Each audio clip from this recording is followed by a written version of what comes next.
Hey guys, Amy and Loie here. We're actually sitting in a sauna, so forgive us if there's like sweat coming down our faces. We thought it would be this awesome little sound booth kind of thing for us to do this in, and it's pretty hot.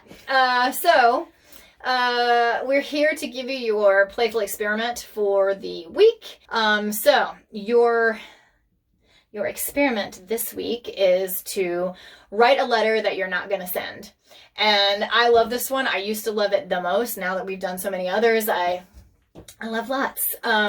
But I used to love this one the most because it's like this, let your spirit run wild, like just let it all hang out, let it happen. You know, I love that. I love freedom, or like the ability to go wild, especially if it's like my inner world gets to go wild, not just like, you know, go wild physically. I like that too. But anyway, letter that you're not going to send. So you get to write it to whoever. Think of a situation that happened most recently where you kind of held back and didn't say all the things that you might have wanted to say. Or, you know, that you were left kind of like, oh, you know, I wanted to say all this other stuff, or there was a voice in me that wanted to like say some other things. And you're just going to give yourself the freedom to write that in a letter. Obviously, based on something that you recently experienced. And how this will play out with your partner is that you guys could go either way with it. Either you give yourself some time to just like pause and, you know, write this out and then come back together and read it to each other. Or maybe you just kind of in the moment share verbally, like, here's what my letter would say. And just kind of go back and forth with ideas, and maybe, you know, of course, let the person get their full letter out, but maybe you guys want to play with it some more, and like the other person gives you suggestions like, ooh, and then you could do, you know, fine. However you guys organically let this flow, but the whole point is that you're not just doing this letter, you're sharing it with the partner too. And it should be probably, well, it doesn't have to be, but sarcastic, right? Sarcasm and all of that plays in big here because it's so humorous, you know, and that's playful and it's fun and it's relieving too. It like lets us do that venting thing where it's like, you know, I went to a restaurant and that food was freaking awful. And so, you know, sarcastically, I want to write my letter like, dear chef, it tasted like a beautifully slimy sludge ball from my sink that smelled bad, but also flavorless in some strange way. How did you ever achieve this? You know? So it can be sarcastic if that was, you know, the thing. But it can also be serious. I mean, you can also pick something that you've been like harboring forever, you know, like somebody that did you wrong, or a parent that you feel, you know, something happened between you two, or, you know, a boyfriend, girlfriend breakup thing, or a friend that you're no longer friends with. I mean, things that are deeper and that you've been carrying with you for a longer time. Those work too. Those are great. Those are cathartic. It like lets you release. So it can be serious or it can be sarcastic. But I want to give this disclaimer because I think sometimes when we really sit down and like let loose, especially because we're sharing it with someone else, you know, we don't want to say the stuff that's like really rotten. Like, I wanted to call that person a total piece of garbage, and I don't even think they should exist, you know, and that I wish they would die, you know, like things that are just like, whoa, don't worry. We're supposed to be allowing each other permission here. This is the exercise. This is the thing. We're doing it as an experiment. See what it feels like to let that other side of you have a voice. And the other person that you're sharing this with, they're doing it too. So let it loose. Let yourself just be free of those constraints. Because I know that, I mean, you know, some of my first thoughts are like, God, but I don't want to be that person that calls other people trash. And, you know, she didn't mean to say that thing. I mean, I didn't speak up in the moment because I wanted to be like, are you kidding me? How did you just talk to me like that?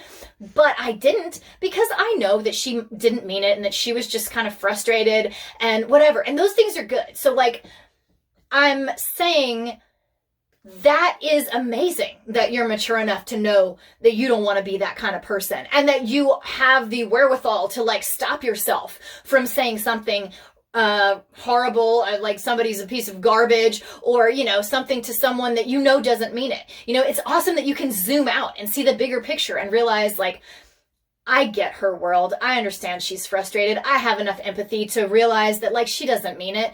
That's amazing stuff. So I'm not taking away from that at all. I'm saying that's awesome. And this actually helps you get there because you're not pent up. You're like releasing the pressure valve. And also you're playing out that opposite side, because sometimes when you say the things and write out like you're a total piece of garbage, I don't even know why you exist. How could you even have said that to me? It makes you feel that less. You kind of are like, yeah, I mean, I said it and it's out and I like don't actually feel that way, you know? Or that's not ultimately what it is. Ultimately, I like really love that person, you know? And it just lets it shift. Sometimes going into the opposite side of things, like lets them settle and shift so that it's not like loaded with all this pressure. Like, God, that person is a piece of garbage.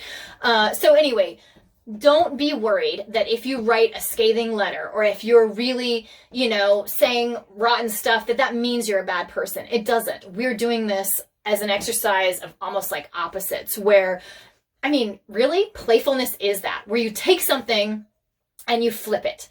You flip it all the way around. You say the thing that you chose not to say. You know, let the person have it and say all the voices that aren't even you, you know. When you're a kid, you totally play that and you get the playfulness of that. How many times have you like jumped into a persona or played a character that totally wasn't you as a kid? And it was refreshing and it was nice and it was interesting. There was interesting stuff to discover in there to be that character that's obviously not you and to just put on a different persona for a while. And so, yeah, you can find the interest. And it also brings you something. It kind of brings you perspective. I've heard people kind of say like, ooh, that will just take me away from myself. I'm going to be me and I'm going to be like nice and I'm not going to say the other stuff because, you know, I don't want it to take me away from who I really am. In a way, I have to say, I mean, see what you think, but I think it brings you closer to who you really are, to let your all the parts of you have a voice, like to let your full self come forward and to own it. Like, yeah, man, there's a part of me that wanted to be like, I can't believe you just talked to me that way, or, you know, whatever, like, you're a disgusting human being right now. I mean, there's totally a part that wants to say that and wants to say that food was awful. Like, that food was awful. I can't even believe that I paid money for that food. It was awful. And so letting that whole part of yourself have a voice, but also you will see there's like some interesting reflection or insights in trying on that different character for a minute, stepping in to that other character that you decided consciously not to be, but stepping all the way in. Just play it. Play the bad guy, you know, play that character and see what it feels like. There will be some insights into who you actually really do want to be. It'll get you closer to yourself because when you feel the opposite or see what you're not, it lets you know what you are, you know? And when you step in and really try on for size what you're not, like it lets you know who you are. And there also might be plenty of it that is you. Like, yeah, that's part of me. I get frustrated. I'm a grumpy unicorn. we call ourselves grumpy unicorns because I'm grumpy, you know, and I own it. Like, yeah, I get grumpy and like, it's enjoyable for me to just let myself be grumpy sometimes. Or you might see like, ooh, that's not me. Or you might see like, that thing that I held back. Like there's a solid part of that I really could say. Like once you let all that pressure off and like say the like, you disgusting human being, you might start getting into the rest of it. And the rest of it might be stuff that you really could say. Like, you know, you didn't listen to what I had to say and I really need you to hear me. And I don't understand our relationship. It's shifting. And why is it shifting? Those might be things that you legitimately can say, like not a big deal, but you didn't even get to those things or discover those things until you let the valve off and you just like went for it. So anyways, I think that the more freedom you give yourself and the more of a playful pretense that you can approach this with, the better, you know, and that it does have this effect of actually making you more clear about you, not feeling like less of you for doing it, you know. And so anyway, don't worry that even in the case of the other person, you can like reassure each other. I will not think less of you, you know, or I will not like label you according to what you say, because that's what we're doing here. Like, I'm going to hear more about you and see when you listen to the other person, how much you do see. You don't see them as like rotten. You like actually see deeper into them. Like, yeah, man, like look at all that needed to like come out, and that, you know, and like we're giving each other that freedom and that like special intimacy of like witnessing that stuff that we usually hold back, all of us. So see how you guys like it.